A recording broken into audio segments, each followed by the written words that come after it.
Paper Modi ji, मतलब सच में कितना पेपर। इतना तो बच्चों का डायपर भी लीक नहीं होता जितना पिछले कुछ सालों में एग्जाम सिस्टम लीक होता चला गया है।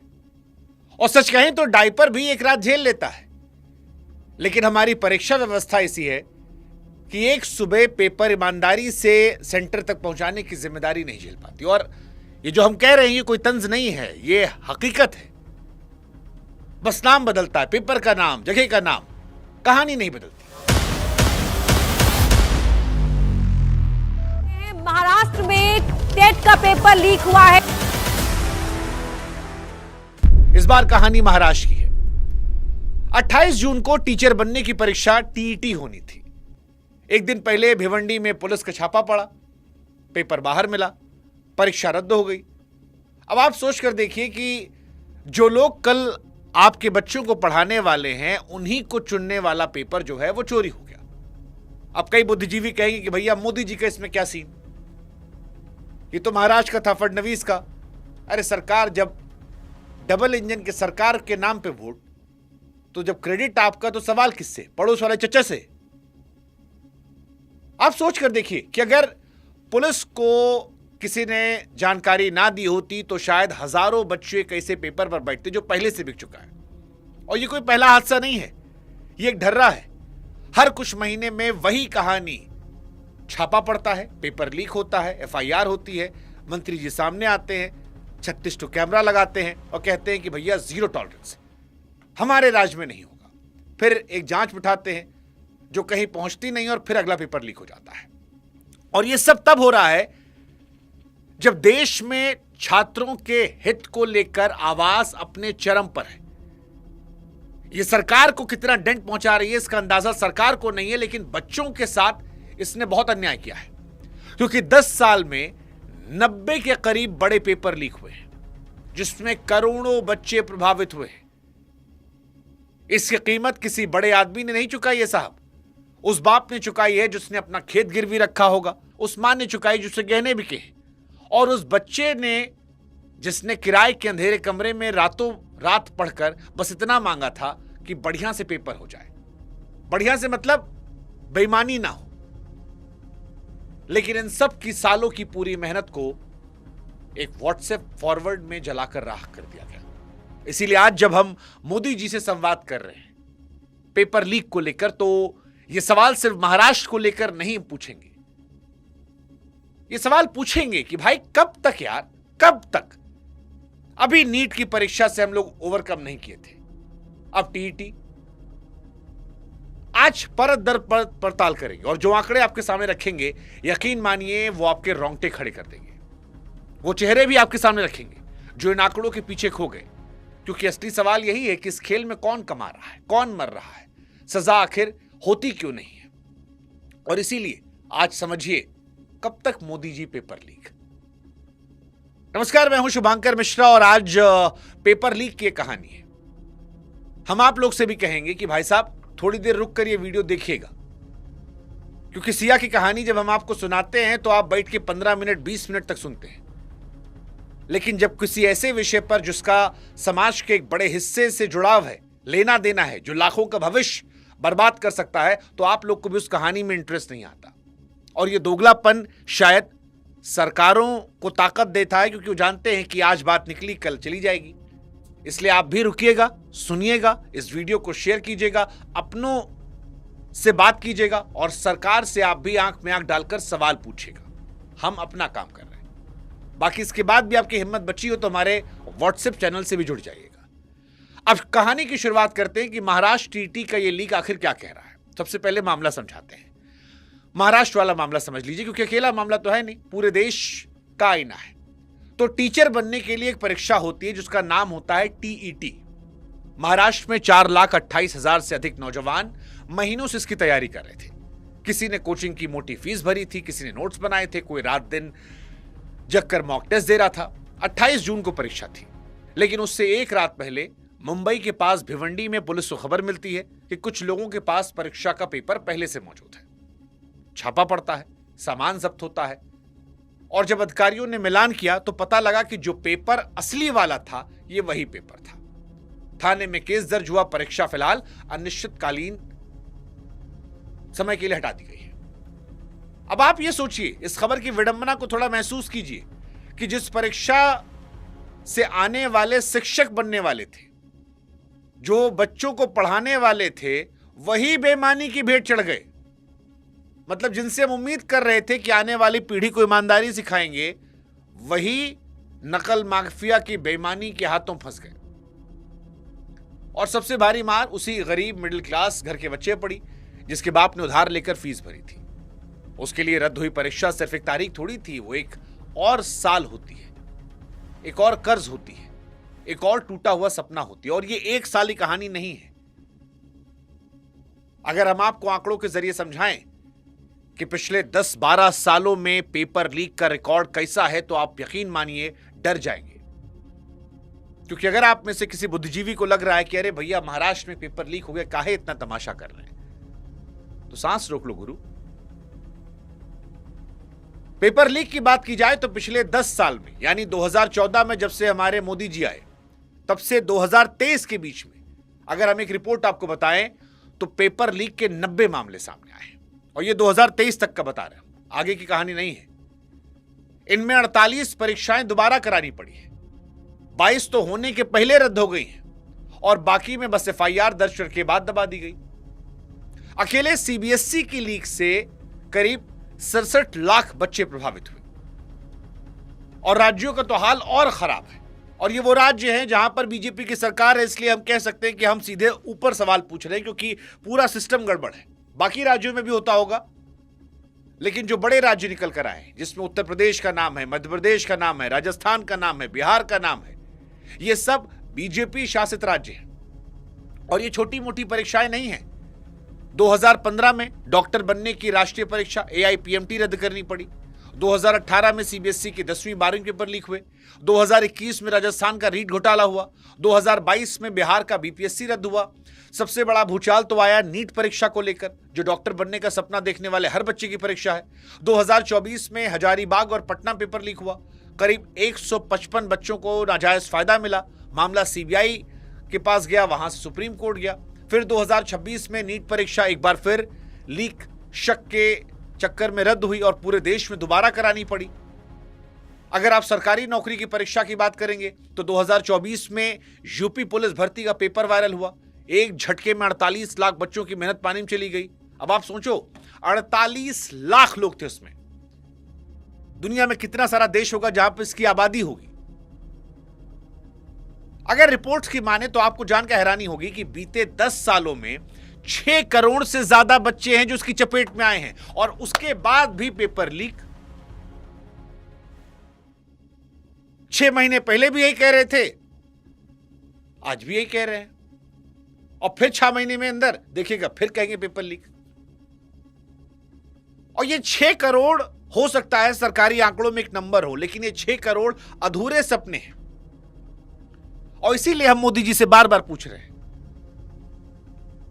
कि मोदी जी, धर्मेंद्र प्रधान जिनका हैप्पी बर्थडे आप लोग मना रहे थे, जिनकी तारीफ में आप पूरा एकदम पुलिंदा बांध दिए थे,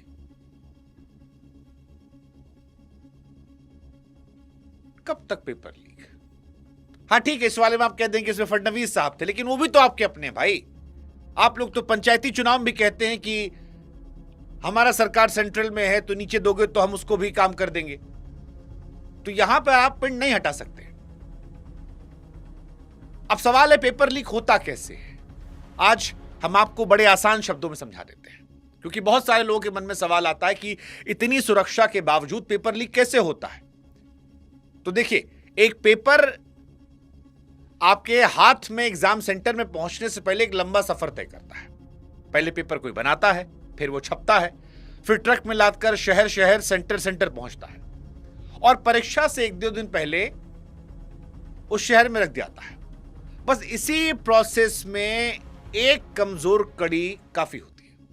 अब वो कमजोर कड़ी प्रिंटिंग प्रेस वाली हो सकती है, ट्रांसपोर्ट वाली हो सकती है, वो जो पेपर बना रहा था फाइनल का था उसकी बेईमानी हो सकती है।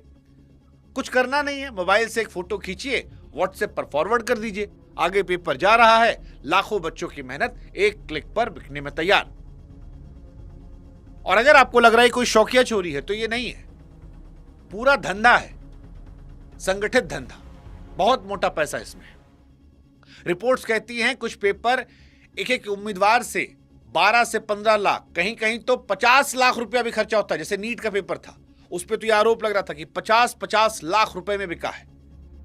अब गरीब का बच्चा जो दिन भर का 500 रुपया नहीं पाता, वो कहां से 50 लाख रुपया पाएगा भाई साहब?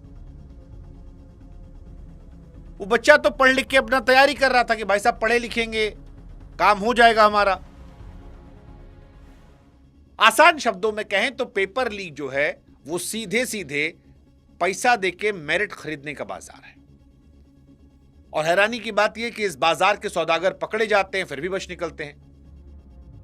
एक ही माफिया होता है जो सालों साल परीक्षा जो है वो बार बार लीक करवाता रहता है। पकड़ा भी जाता है, ऐसा नहीं है, कुछ महीने जेल में रहता है, लेकिन जमानत पर बाहर आ गया, फिर वही धंधा। हाल यह है कि नीट 2024 लीक का जिसे कथित मास्टरमाइंड बताया गया, मास्टरमाइंड की बात हम कर रहे हैं, उसे भी 2025 में जमानत दे दी गई। और क्यों दे दी गई?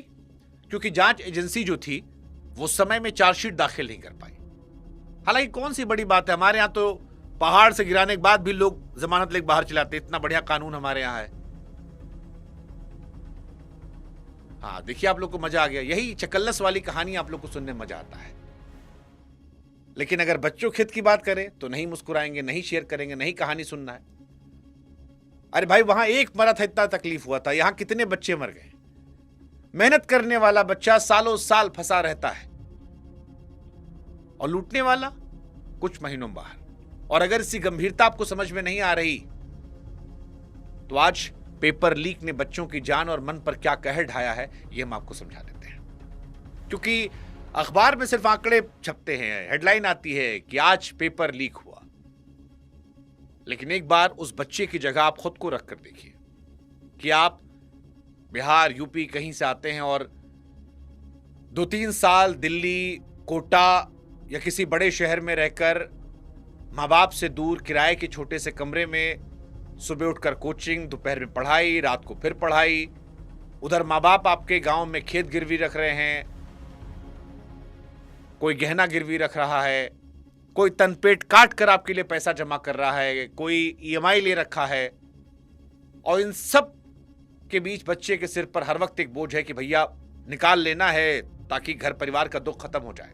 और फिर एक रोज पता लगता है कि आप मेहनत करते रहे, किसी रईस जादे ने 15, 20, 50 लाख रुपया खर्चा किया और उसको एक रात में मिल गया और सारे आंसर टिक लगाने थे। अब तो टिक लगाने में सिस्टम होता है ना भाई साहब, आपका वो भी टेंशन नहीं कि पूरा सॉल्व करके देना है।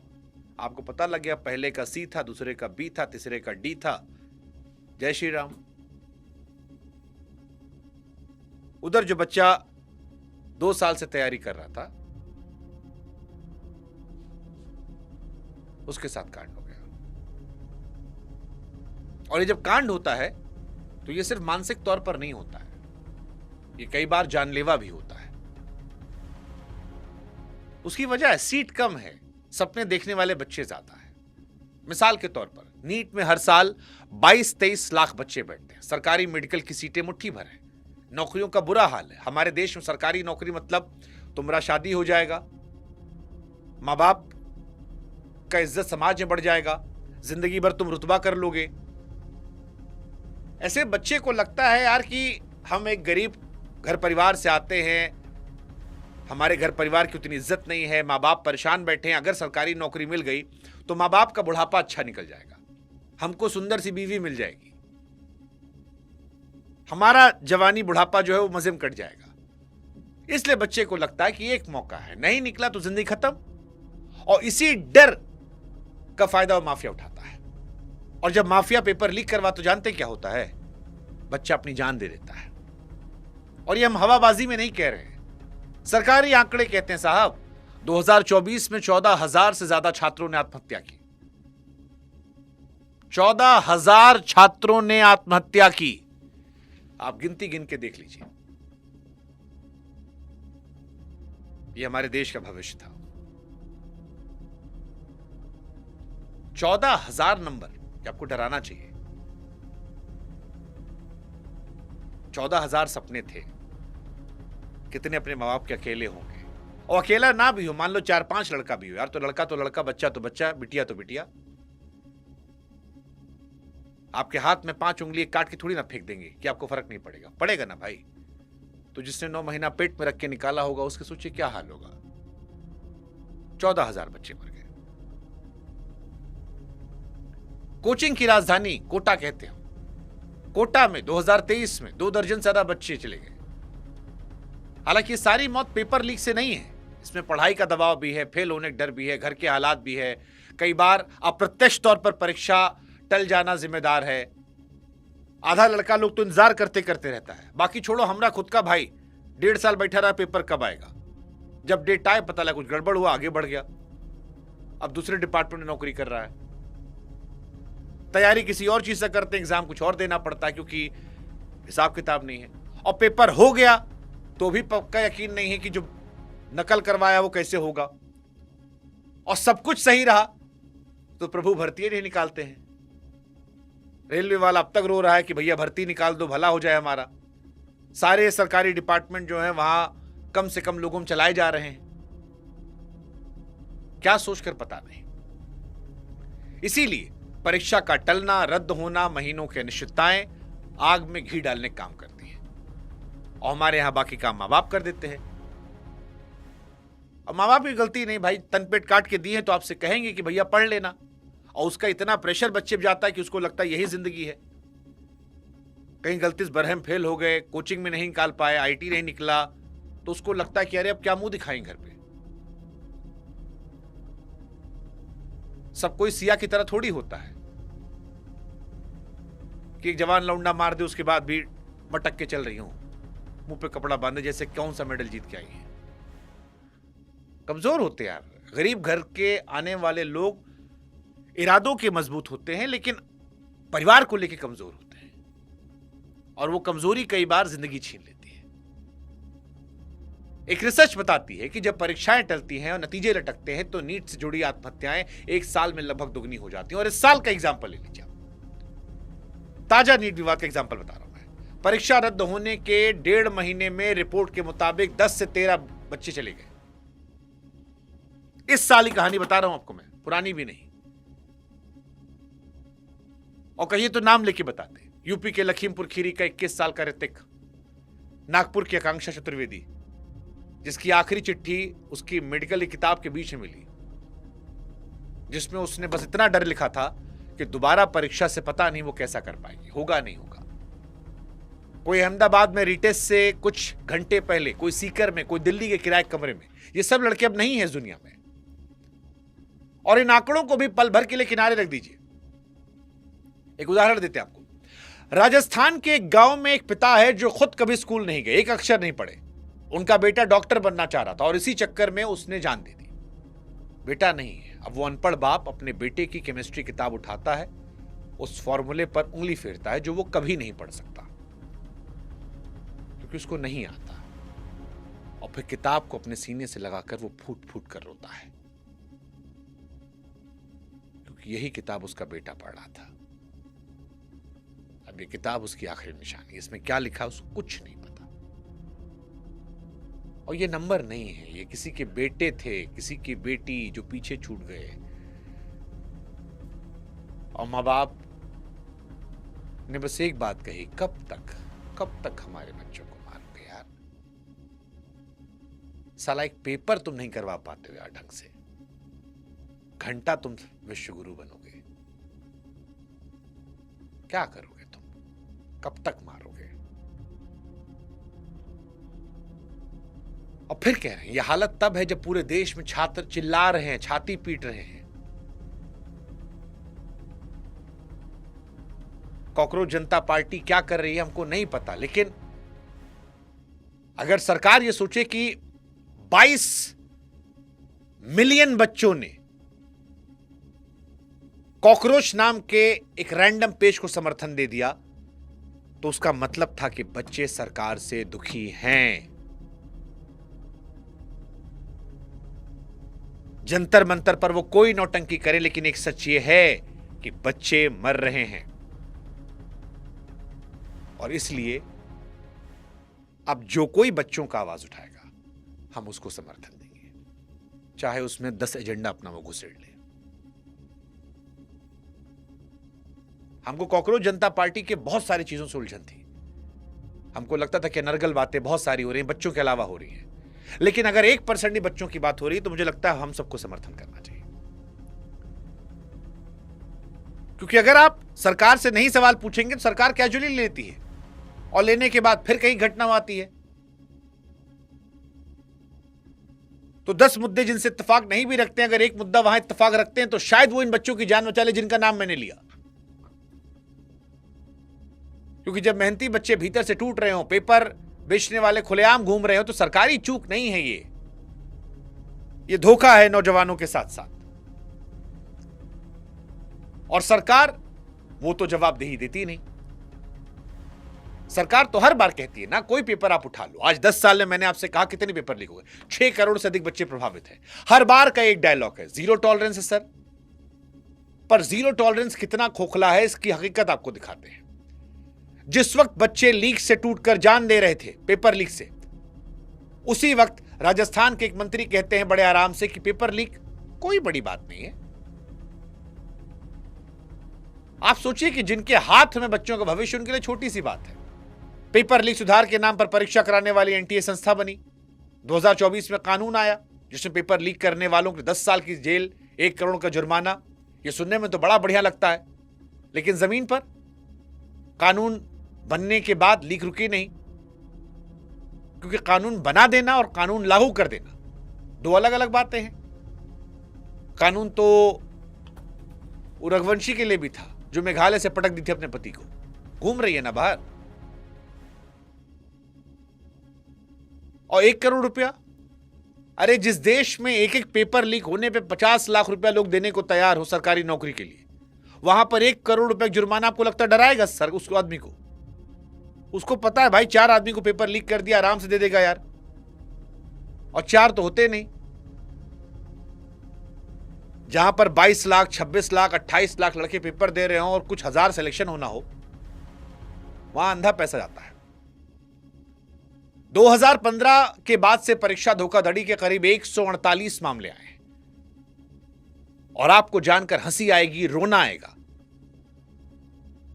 कि सजा कितनों को, चलो आप गेस कर लो कितनों को सजा हुई होगी। फिर से आंकड़ा बता दे रहे, 148 मामले दर्ज हुए। जानते सजा कितने को हुई है? सिर्फ एक आदमी को, सिर्फ एक आदमी को। 11 साल 148 के सजा एक आदमी को। अब आप यहां महसूस कीजिए उस मां की जगह जिसका बेटा इंसाफ का इंतजार करते करते चला गया, जिसके बेटे को बर्बाद करने वाला आज भी खुली हवा में सांस ले रहा, बाकी सब आजाद घूम रहे, जमानत पर बाहर, अगला पेपर लीक करने के लिए तैयार। हालत यह है कि एक ही माफिया 2015 की लीक में पकड़ा गया था, 2024 की लीक में वो दोबारा खड़ा मिला। मानो हर पिछली जांच पर चुपचाप तमाचा। और इसीलिए ईमानदारी से बात कहेंगे ताकि बात सिर्फ एक पार्टी पर उंगली उठाना ना बन जाए। ये बीमारी किसी एक झंडे की नहीं है, पूरी व्यवस्था की है। राजस्थान में जहां बीजेपी नहीं पहले कांग्रेस सरकार थी, वहां भी सालों साल पेपर लीक हुए, लाखों बच्चे पिसे। असली चोट उस जवाबदेही की खाली कुर्सी पर है जो हर सरकार में हर रंग के झंडे के नीचे वैसे खाली पड़ी है। और हर बार तर्क आता है कि पहली सरकारों में भी तो लीक होते थे पेपर। अरे होते थे साहब, मान लिया। आज बीजेपी वाला कहेगा कि कांग्रेस के टाइम में भी तो पेपर लीक होते थे। लेकिन साहब सत्ता आज आपके हाथ में है, मशीन आज आपके हाथ में है। अब कानून आपने बनाया है, तो अगर आज कोई बच्चा मरेगा तो क्यों ना कहें कि आपकी जिम्मेदारी बनेगी। जनता के पास एक ही तरीका है ना, पिछला वाला अच्छा काम नहीं किया तो उसको चेंज करके आपको ले आए। आप भी अपनी जिम्मेदारी से बदल नहीं सकते हैं, बच नहीं सकते हैं। 2024 के नीट कांड के बाद सरकार ने खुद इसरो के पूर्व चीफ डॉक्टर राधाकृष्णन की अगुवाई में एक्सपर्ट कमेटी बनाई। उस कमेटी ने सुधार के कई अहम सुझाव दिए, बताया कि लीक कैसे रोका जा सकता है। पेपर को डिजिटल और एन्क्रिप्ट करके भेजो, सेंटर पर छापो ताकि रास्ते में चोरी ना हो, बायोमेट्रिक जांच लगाओ, बदनाम कंपनियों को ब्लैकलिस्ट करो। यानी इलाज सरकार के हाथ में रख दिया गया था। लेकिन इनमें से ज्यादातर सुझाव जमीन पर लागू नहीं हुए और जब संसद की एक कमेटी ने दोबारा पूछा कि भाई क्या बदला, तब जवाब नहीं मिला, क्योंकि सरकार ने सुझावों को आगे बढ़ाने में सुस्ती दिखाई। इसका वजन समझिए, एक्सपर्ट ने एक बार नहीं 2 बार लिखकर बताया कि बच्चों को कैसे बचाया जाए, फिर भी कुछ नहीं हुआ। पेपर लीक की सड़ांत कितनी गहरी है, इसका एक नमूना बताते हैं। जिन कंपनियों को एक राज्य में गड़बड़ी की वजह से बैन कर दिया गया, वही कंपनियां दूसरी जगह परीक्षा कराती दिख गई। एक दरवाजा बंद, दूसरी खिड़की शुरू। यानी जो माफिया, जो दागी कंपनियां इस खेल की जड़ में हैं, उन्हीं को सिस्टम बार बार बुला लेता है। और इसका नुकसान मेरिट कत्ल होता है। वो बच्चा जो सालों ईमानदारी से मेहनत करता है, वो पीछे छूट गया, और जिसने पेपर खरीदा वो आगे निकल गया।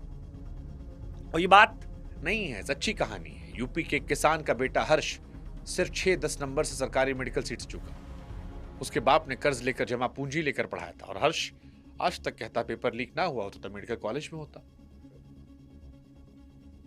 आप सोचिए, इसी तरह से चोरी से डॉक्टर, टीचर, पुलिस वाले चुने जाएं, तो कल को जब आपका बच्चा उस डॉक्टर के पास जाएगा, उस टीचर से पढ़ेगा, तो आप भरोसा कर पाएंगे। ये सिर्फ एक बच्चे का नुकसान नहीं है, पूरे देश की क्वालिटी का नुकसान है। पैसा भी कम बर्बाद नहीं होता। हर बार दोबारा परीक्षा पर करोड़ों रुपए, लाखों बच्चों के महीने स्वाहा होते, और इसका कोई रॉकेट साइंस इलाज नहीं है। थोड़ी देर पहले मैंने बताया, सुझाव दिए गए थे, पेपर को डिजिटल ताले में बंद करना, सेंटर पर छापना, हर जगह सीसीटीवी, कंपनियों जो बदनाम है ब्लैकलिस्ट करना। ये अपने ही सरकार के एक्सपर्ट ने सुझाए थे। जवाब है, कमी इरादे की है। कोई व्यवस्था अपने आप नहीं सुधरती, सुधारना पड़ता है। बच्चे सड़कों पर है, माफिया पर सख्त कार्रवाई की मांग कर रहे हैं। परीक्षा कराने वाली व्यवस्था में पारदर्शिता है। जिनकी नाक के नीचे सब होता है, उन जिम्मेदार लोगों को कुर्सी जाए। अब ये दबाव हमको आपको बनाना है। हमने अपना काम किया, इसके क्लिप काट काट के आपको शेयर करना है। कॉपीराइट नहीं देंगे हम कह दे रहे हैं। आप शेयर करो। और आखिर बात इतनी याद रखना, एक तरफ बच्चे जान दे रहे हैं, दूसरी तरफ शिक्षा मंत्री को केक खिलाने की तस्वीर आती है। सवाल ये नहीं किसका पेपर लीक है, सवाल ये है कि आखिर इस देश में जवाबदेही कब लीक होना बंद होगी। और ये कोई कुदरती आफत नहीं जो रोकी ना सके। इलाज है, रास्ता है, इरादे की कमी है। और इरादा तब जगता है जब आवाज उठती है। नीट के बच्चे सड़कों पर उतरे तो कम से कम परीक्षा रद्द हुई, जांच बैठी, सवाल पूछे गए। दबाव काम करता है, बदल सकता है, बशर्ते हम और आप इसे एक खबर बनकर गुजर न जाने दें। तो गुजारिश सिर्फ इतनी है कि यही मत छोड़िए, शेयर कीजिए, इस सवाल को जिंदा रखिए, क्योंकि जब तक हम चुप हैं ये खेल चलता रहेगा। और सवाल वही है, कितने और लीक, कितने और सपने, कितनी और जान, और कब तक मोदी जी।